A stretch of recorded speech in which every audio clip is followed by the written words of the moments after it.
আসসালামু আলাইকুম দর্শক, সবাই কেমন আছেন? আশা করি সবাই ভালো আছেন। আমি আলহামদুলিল্লাহ আপনাকে দোয়ায় ভালো আছি। আজকে চলে আসলাম, একটা গর্তের ভিতরে একটা সাপ ঢুকছে।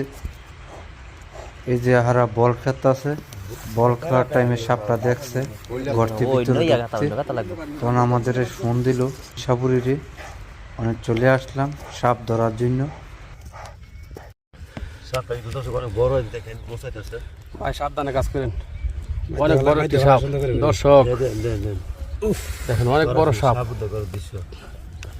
একটু মারি কাটিয়ে না একটু কাটবো। দর্শক দেখেন, অনেক চেষ্টার পরে কিন্তু সাপটা পাওয়া গেছে জমিতে। এই দেখছেন দেখছেন দেখছেন দেখছেন দর্শক, কেমন একটা ভয়ঙ্কর সাপ।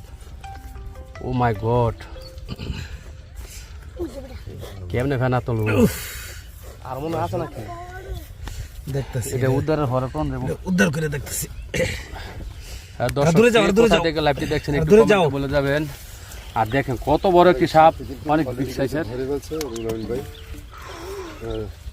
দূরে যাও, দূরে যাও। এই সরো, এই ফুলামান সরো। কত বড় সাপ, বাবা অনেক বড় একটি সাপ।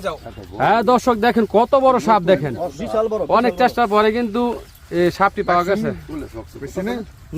ভাই এটা কি সাপ?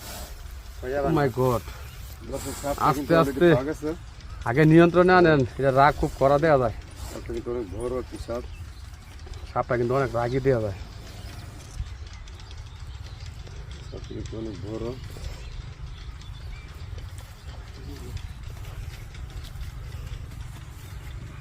এটা মনে হয় কালীখানা সাপটা।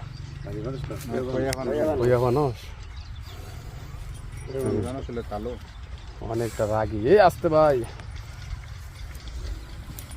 আর দর্শক দেখেন কত বড় একটি সাপ অবশেষে কিন্তু উদ্ধার করা হয়েছে। আপনাদেরকে আগেই বলেছি, সাপ থাকলে এখানে উদ্ধার হবে ইনশাআল্লাহ। অনেক ঠান্ডা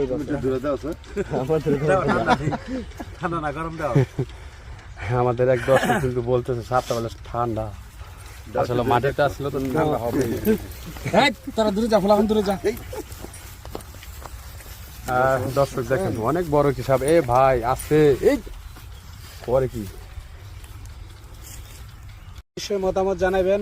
সাপে কাটলে কিন্তু কখনো জার ফোক দিলে ভালো হয় না, এটা কিন্তু একদম বিষধর কালীফানুস সাপ।